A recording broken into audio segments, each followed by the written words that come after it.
Yung ligament niya. Oo, ang tawag doon, may tawag. Hyaluronic something. Parang ano, binigyan na siya ng referral, but for the, not the major, not the knee replacement. Yung ano lang. Oo, pero meron kasi na-met kami sa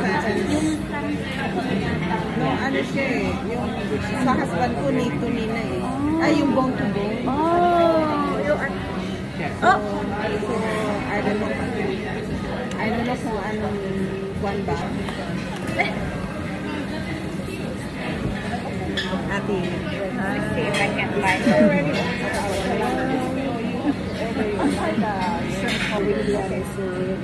You have this like resort, right?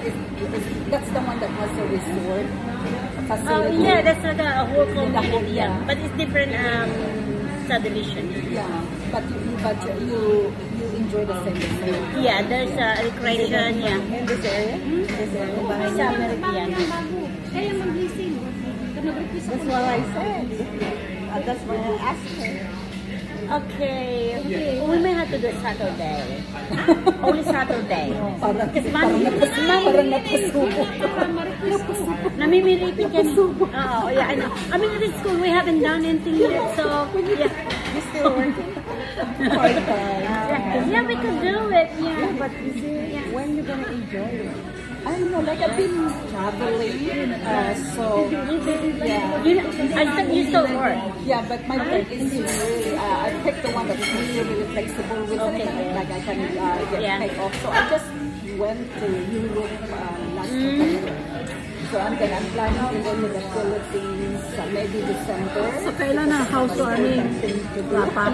Hindi ko pa naisip. My high school. It might be, I was thinking, sabi ko sa akin, Kami meron din kaming high school reunion. It will be in Manila Hotel. belated happy birthday. But Birthday mo. I already last time that I went, Balik to stay there so that I'm not there. My husband got sick last time. Magaling itong ano yung weather, because we always look for Airbnb.